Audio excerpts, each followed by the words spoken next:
It's time to find out what's cooking. Here now is the head chef of the Pemberton Township High School Food Service Program and your host, Tim Paroli. Hello, welcome again to What's Cooking. I'm Tim Paroli, and today we're going to show you how you can start a meal off right. We're going to show you a variety of hors d'oeuvres, and what they are tiny little snacks that are eaten before a meal. Now, not only that's the category of the foods that we're going to show you, we're also going to show you a salad, because as people are eating lighter and trying to trim and cut down on what they're eating, salads are becoming very popular.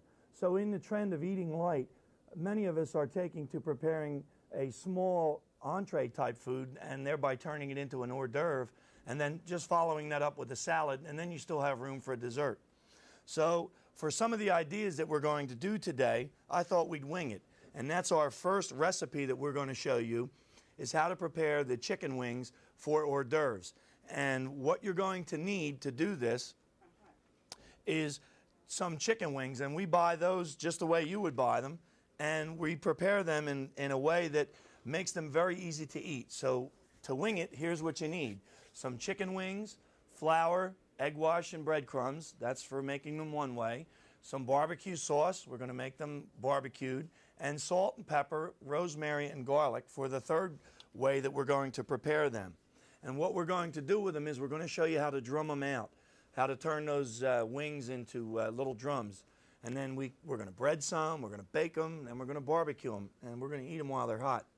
So they're very easy to prepare, and I want to show you, I have several of them here, and what we're going to do with them is I'm going to take you step by step on how to do them.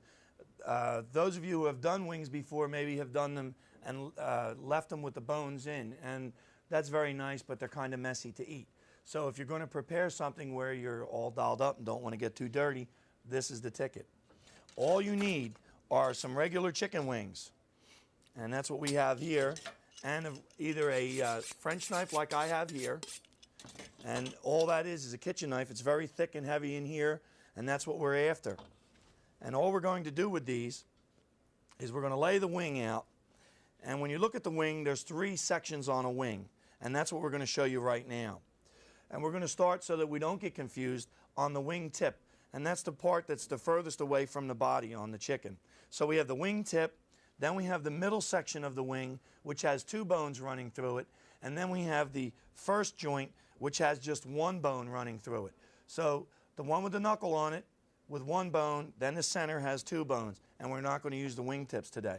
And all we're going to do is you lay it the way it grows, and then we're going to lay it upside down so that you can see the musculature a lot better there. And once you have that, feel for where the joints are. They're bumpy before it goes nice and flat, and then it's bumpy right here. This one is nice and flat, and then there's a bump here. We're going to remove these 2 bumps here and here, and I'm going to show you how we do that. What I do is go past where that joint is. If we were going to joint this, we would cut it here. But we're going to go further in to the middle of the chicken wing, and we're just going to give that knife a little hit just like that, and we separate that right off of there. Now we have the other joint, and we're going to take 2 sides of that out. So we take out the center there. Now the knife is that side, and that goes right out. Now we have that whole joint there, and we're just going to go down where this, you can feel where the joint ends and the bone comes nice and flat, and we just find that and give that a little tap. And what we have, we've disjointed this chicken, but we've done more than that, because we have not only disjointed it, but we have removed all the ligaments that hold all that together. And once you have them apart like that, we'll show you one more time, but I want to show you what we're going to do with that. The joint that has, the piece that has 2 wing bones in it, we just stand that up, and I'm going to take out just that small wing bone first. So all I do is push the wing bone and let the wing bone only slide through my hands, and that takes out that little wing bone. And then we just stand this up and press that down like that. I'll lay it sideways so you get a better view of it. So then all you have is this little ball of meat and this little bone here. And we've shown these to you a long time ago. We thought we'd show them to you again today, and in several different ways to do them. And we're going to do the same thing with the part that's closer to the chicken, and all I'm going to do is just press that right down. Now I'll show you one more time how to cut it, because I have a bunch of them prepared for you. But what you have is you come out with 2 nice little morsels of chicken with their own little handles, and they're great. So we're going to show you one more time how to cut them, and then I'll show you how easy they are to press.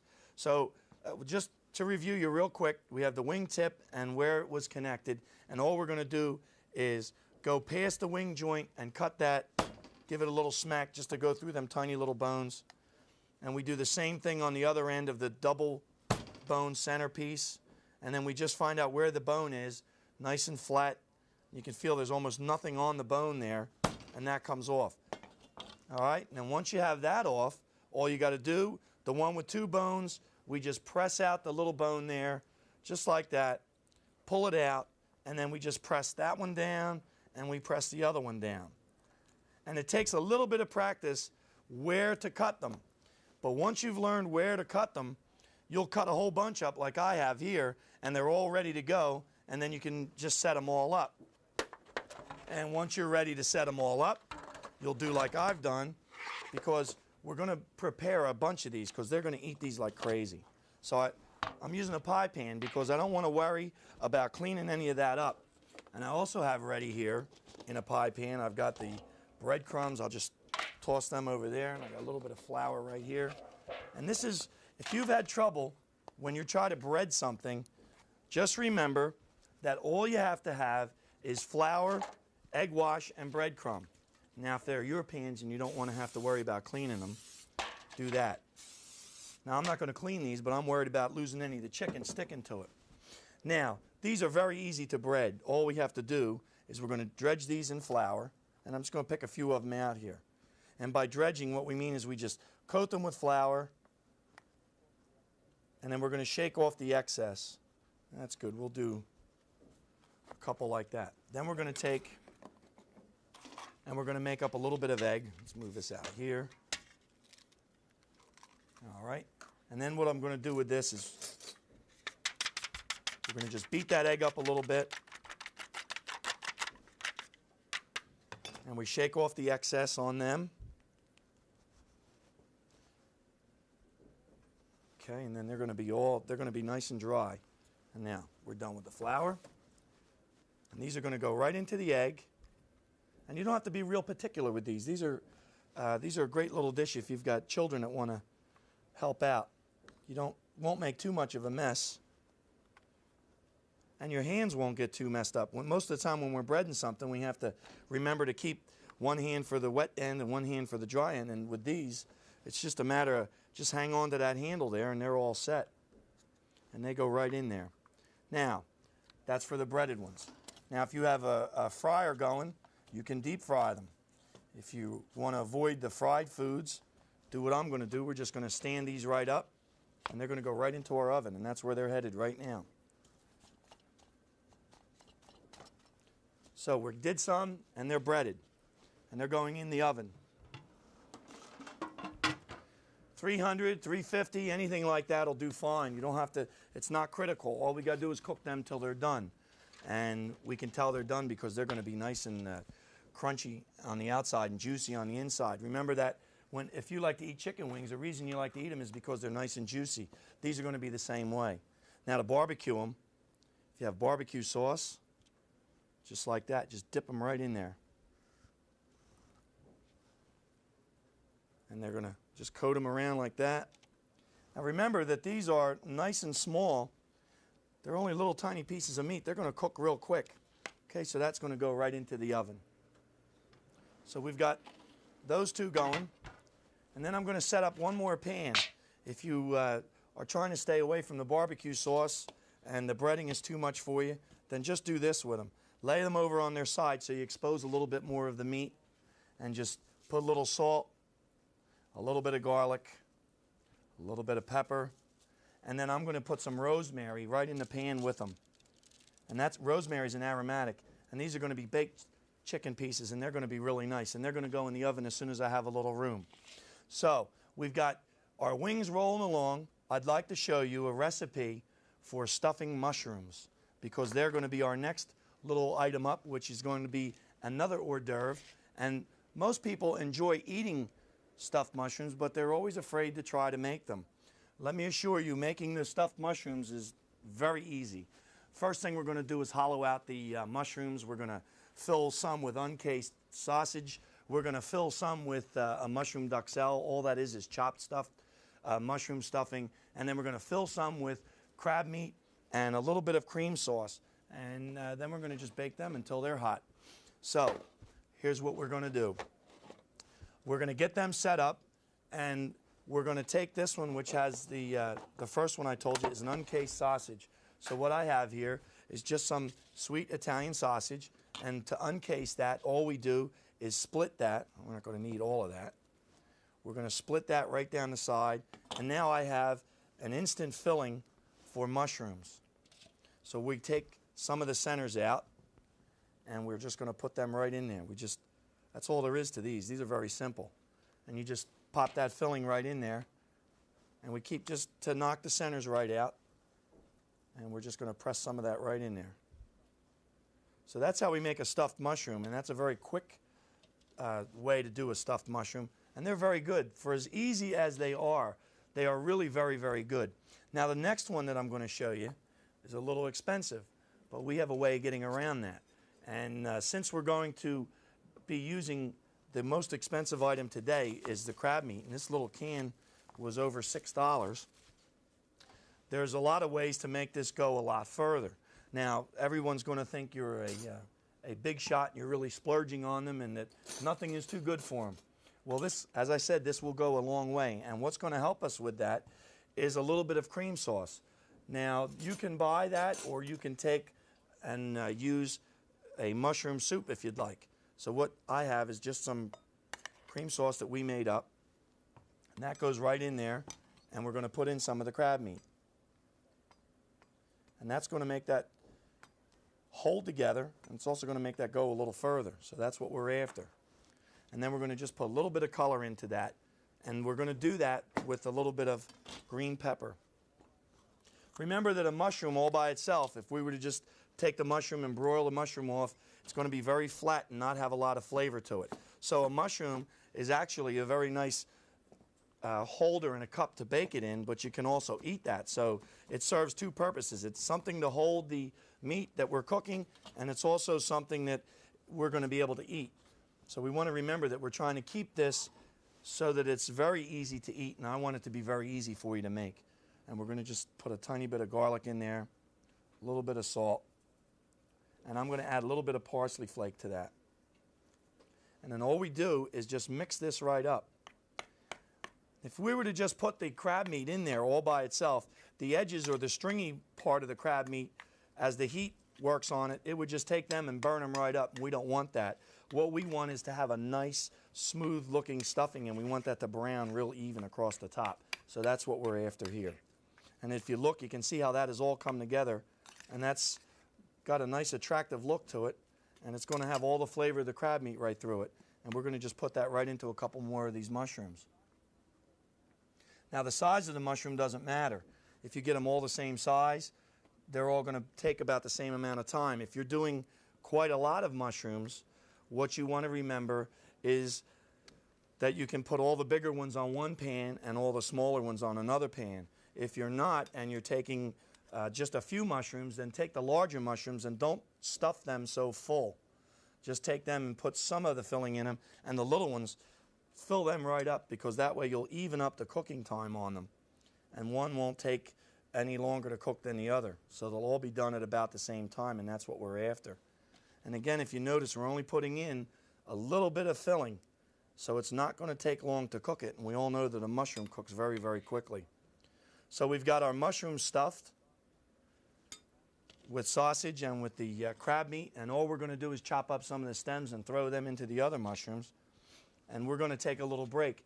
But you folks at home who are watching and maybe want a recipe for the barbecue sauce or any of the items we're showing you here on the show, let me remind you that you can send a self-addressed stamped envelope to What's Cooking, care of Channel 15, PTHS number 2, Arnie's Mount Road in Pemberton, New Jersey. And the zip code is 08068.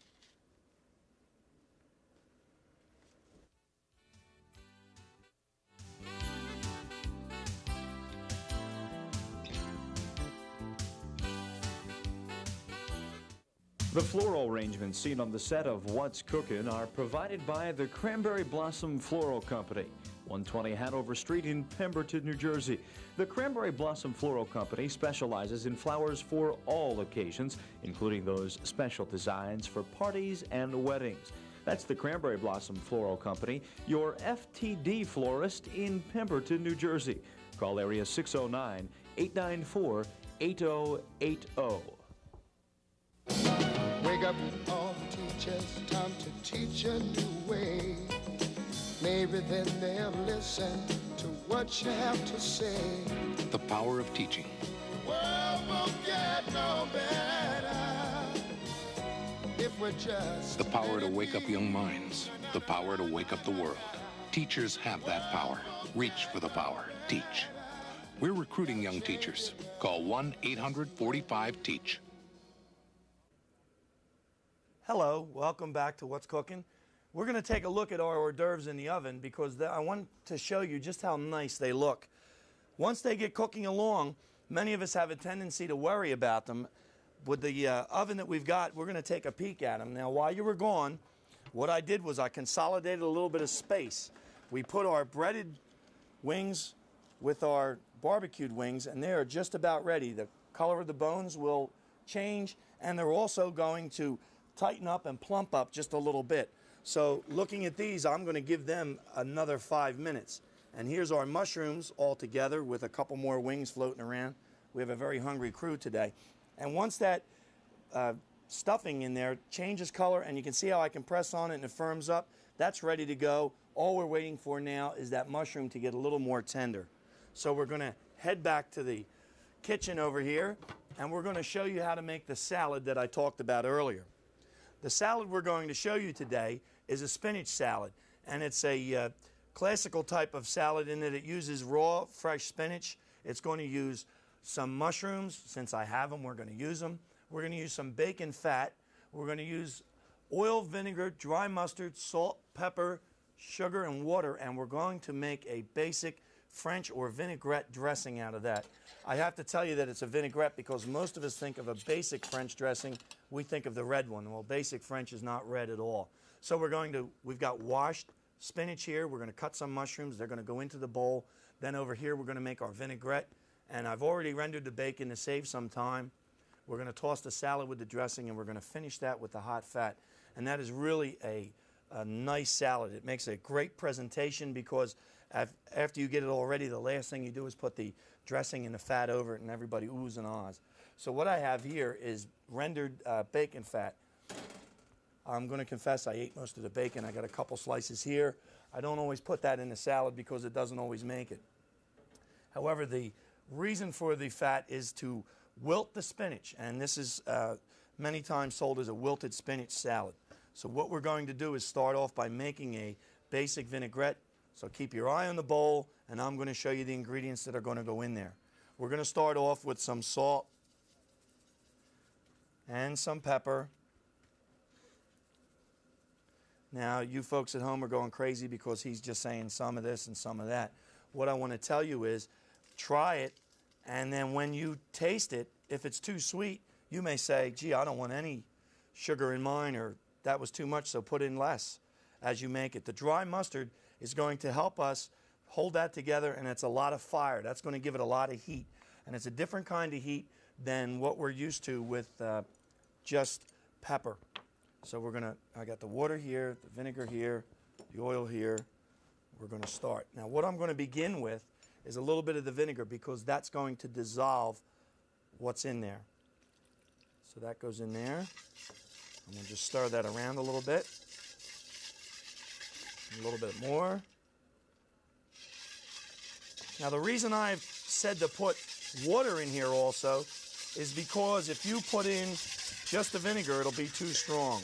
Now I'm going to add just a little water. Okay. Now, you hear how sandy that sounds? That should stop in just about there it goes. What we did was waited for the salt and sugar to dissolve. And now right into the center of the whip, we're going to pour in some oil. This is sometimes called a separating French dressing because if we leave this stand for a while, it will go back and separate, and the oil will be on top, and the vinegar and the other liquids will be on the bottom. So So we're just stirring that around, and I'm just running that oil right in there. And we're going to put a little more in there. And you'll see that it'll begin to pick up a little bit of body as you mix that. And that's going to call for just a little more oil. There we go.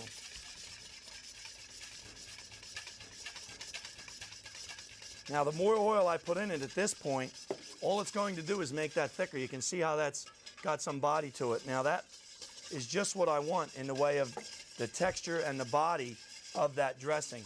So what we're going to do now is we're going to see how it tastes, and that's going to tell me whether we're going to thin it or put a little more vinegar to it. A little more vinegar. It should kind of make you a little bit, because we're going to put this on spinach, and the spinach is kind of flat. So we put a little more in there. It's also going to color that up a little. There we go. Now, that's got a nice color to it too. That's a good looking dressing. And I'm going to lower my fire on the bacon fat because we don't need that to be smoking hot. We just need it just the way it is right now. Now I'm going to move my dressing out of the way. So that's there. And we're going to go right here with some mushrooms. And we're going to put them right in. Now, what I have here is enough salad for 4, possibly 6 people. Depends on how quick you serve this, because this is going to wilt like crazy. 1 bag of spinach, you can get 2 nice-sized salads out of it. So if you're buying it in a cello bag, figure one of those bags for 2 people, unless you're not salad folks, especially when you're using it like this, because it is going to fall and it's not going to go that far. So we're taking the mushrooms. These are just fresh mushrooms that have been washed, and I'm cutting them nice and thin because we're going to eat these just the way they are, just tossed a little bit. That last one here. I don't recommend using a canned mushroom in here because you don't want a cooked mushroom in your salad. Okay, so we have that ready to go. So we put that right in there. All right, now we don't have to season this because all of our seasoning is going to be right in the vinaigrette. So we're going to take that now. I'm just going to take that right there. Make sure I got that all stirred around. And the vinaigrette goes over top. Now, as I said, this should make you turn up just a little bit when you first taste it. Remember that, because we're going to add some fat to this, and the bacon fat is kind of going to flatten that flavor out a little. So we just toss that a little bit. You can hear how crunchy that is. It's squeaky just about. And once we have that tossed around, we take that hot fat, and that goes right over top. And then we just give that a light toss, and our salad's ready to go. And that's going to fall just a little bit. So while we're waiting for this to fall, we're going to show you our last hors d'oeuvre. And it's really, really simple. They're ham and cheese picks. And it's almost as easy to tell you as it is to make. All you're going to need is some sliced ham and cheese and some toothpicks, the fancy ones like I've got here, and some mustard. And all we have to do with that is layer them out, a little bit of ham, cheese, mustard. We're going to pick them, cut them. So I've got that all right here. This is very quick because hot hors d'oeuvres seem to be very easy to come by. It's not much trouble for us to put together any kind of a hot hors d'oeuvre. You take any entree, shrink it down, and you've got an hors d'oeuvre. Well, all you've got to do with these is we're going to layer some ham, just like that. We're going to spoon a little bit of mustard on it. I'm just going to get it all around it. And then we're going to take a little bit of the cheese out of here. See, these are very simple, and they're cute. People like them. Go just like this with them. A little bit of the cheese on there. And then we're going to layer that again. Just the same thing. And you make these layers as many as you want to make. You can make them as high as you want. I find that if you make them about 1/2 of an inch or so, that's all you need. So when the ham goes down, we put a little mustard down there, and then we just put the cheese back down there. And we're going to put one more layer on there, a little bit more ham. And you don't have to be real picky. If you notice, we're just putting it together. Because if we need them real fancy now, when we cut these, you're going to see how we can do that. So there goes the other cheese. All right, now we get this out of the way. We throw a couple picks right here. We take out our knife. I'm flattening that out, making sure that's nice and flat. We're trimming that edge off. Okay, now I've got a nice, clean, straight edge here, and we're going to cut them this way, and I'm going to cut them all about the same thickness. It doesn't matter. Now that one's going to be nice and even. And then we're going to trim this end off of here, and we get rid of that. What I need is a nice hunk of pumpernickel next to me here for all these edges, and just throw it right in there. Okay, so we have that all ready, and then all we do with that is cut them down this way and this way. And just that quick, we have made a whole bunch of little ham and cheese hors d'oeuvres. So we're going to just stick the picks in them, and we're going to put them right up on their pan, and then we're going to go to the oven and check on our 1, 2, 3, one more. There we go. So we're going to pick up a plate here, and we're going to put them right on it. So there's our little ham and cheese hors d'oeuvres, and we'll lay a couple of them on their side so you can see them. But they're nice and quick. They're really simple to do. There goes one. They're simple to drop. There we go. So we got a whole plate full of them, and that didn't take much. And now we're going over to the oven because they're calling. They're ready. So I'm going to turn that off, and we're going to take those right out. You can see that they're all ready to go, and we're going to show you a nice way to present a whole batch of these hot hors d'oeuvres. Now, what is usually nice, whenever you're going to have anything that's fried or barbecued, you can serve them on a paper.